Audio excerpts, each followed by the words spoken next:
నేను ఒక్కటి అడుగుతా, ఇది తీసుకెళ్లి నీ చెల్లెకు చూపెట్టు కరెక్ట్ అని చెప్తుందా, నీ తల్లికి చూపెట్టు కరెక్ట్ అని చెప్తుందా, నీకు ఇంకెవరైనా మీ చుట్టాలుంటే మహిళలకు చూపెట్టు కరెక్ట్ అని చెప్తుందా? ఇది ఇంత దారుణంగా ఇటువంటి పోస్టులు పెట్టి ఒక గిరిజన మహిళను, ఒక బీసీ మహిళ, నేను ఒక బీసీ మహిళ విజయలక్ష్మి గారిని ఈరోజు ఇంత అవమానంగా, ఇంత అసభ్యంగా మమ్మల్ని ప్రచారం చేయడం అనేది చాలా దారుణం. కాబట్టి దీన్ని తీవ్రంగా ఖండిస్తూ మరి దీన్ని మేము ఆల్రెడీ సైబర్ క్రైమ్ కు ఇవ్వడం జరిగింది. సైబర్ క్రైమ్ వారు తప్పకుండా యాక్షన్ తీసుకోమని వారిని కోరడం జరిగింది. ఇక ముందు ఇట్లాంటి పోస్టులు పెడితే మాత్రం సహించేది లేదు అని చెప్పి కూడా తెలియజేస్తా ఉన్నాను. ఖబర్దార్ కేసీఆర్, మరి ఇండైరెక్ట్ గా నువ్వు చేస్తున్న ఈ పిన్ ప్రజలందరూ గమనిస్తా ఉన్నారు. ఇంకా మీరే ప్రభుత్వంలో ఉన్నారని అనుకుంటున్నారేమో, దయచేసి అది మర్చిపోండి.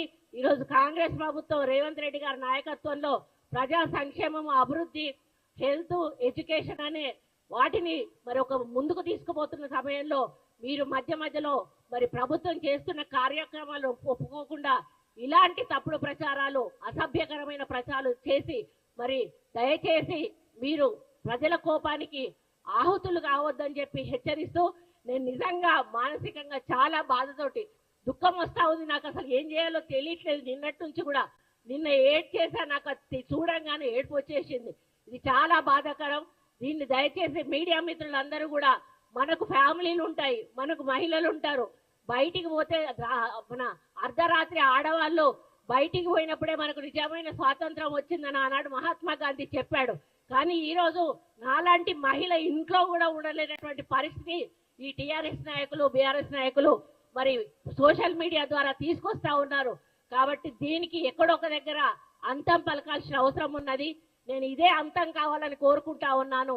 దీని తర్వాత ఇటువంటిది ఏ ఒక్క పోస్ట్ పెట్టినా కూడా మరి దాని మీద తీవ్రమైన చర్యలు ప్రభుత్వం తరఫున కానీ మా పార్టీ తరఫున కానీ ఉంటాయని నేను హెచ్చరిస్తూ, ఇక ముందు ఇటువంటి చేయడం మానుకోవాలని మరి సోషల్ మీడియా వాళ్ళని, అదేవిధంగా కేటీఆర్ని, బీఆర్ఎస్ పార్టీ నాయకులందరినీ కూడా హెచ్చరిస్తూ, ఖబర్దార్ కాంగ్రెస్ పార్టీ చూస్తూ ఊరుకోదు. మరి నా మీద ఈరోజు చేసిన దాంతో ఆగిపోవాలి. ఇక ముందు ఇటువంటి దరిద్రమైనటువంటి దుష్ప్రచారాలు చేయడం మానేయండి అని చెప్పి పాప రఘునందన్ రావు గారు నాకు ఫోన్ చేసి, అక్క నీ దండం పెడతా, నీ కాలు మొక్తా, నన్ను క్షమించక్క అని చెప్పి ఆయన అన్నాడు. ఆయన ఎంత బాధపడుతున్నాడంటే, ఒక సిస్టర్ లాగా ఇప్పుడు మనం ఏదైతే అన్నకు రాఖీ కడతామో అదే పద్ధతిలో ఆయన ఒక నూలు దండను వేస్తే దాన్ని ఈ పద్ధతిలో వాళ్ళు ప్రచారం చేయడం ఏదైతే ఉందో, వాళ్ళు ఏదంటే మన అటవీ జాత వాళ్ళు ఉంటారు కదా, వాళ్ళలాగా అనిపిస్తా ఉన్నది. మానవులు ఒక రోజు బట్టలు లేకుండా ఆకులు కట్టుకునే వాళ్ళు. ఈరోజు మనం బట్టలు కట్టుకుంటున్నామంటే ఎవరివయ్యా? మార్కండేయుడు దయ వల్ల ఆయన నూలు పోగును తయారు చేస్తాను. నూలు పోగు ద్వారా ఈరోజు మనం బట్టలు కట్టుకుంటున్నాం. మరి నువ్వు సిగ్గు లజ్జ ఉంటే నేను ఒకటే చెప్తానా, చేనేత అని దాన్ని అవమానించావు నూలుని, నువ్వు బట్టలు లేకుండా బజార్లో తిరుగు అని చెప్పి నేను కేటీఆర్ని అడుగుతా ఉన్నాను. అప్పుడు నీకు చేనేత విలువ తెలుస్తుంది, చేనేత నూలు విలువ తెలుస్తుంది. నీకు నూలు విలువ తెలియకుండా ఈ విధంగా ప్రచారం చేయడం ఏదైతే ఉందో చాలా బాధాకరం. నూలు విలువ తెలిసిన వాడు అయితే నువ్వు బట్టలిప్పి బజార్లో తిరుగు, లేకపోతే క్షమాపణ చెప్పి తప్పైంది అని చెప్పి ఇంకొకసారి అట్లాంటి పోస్టులు రాయకుండా చూసుకోవాల్సిన బాధ్యత నీ మీద ఉంది కేటీఆర్.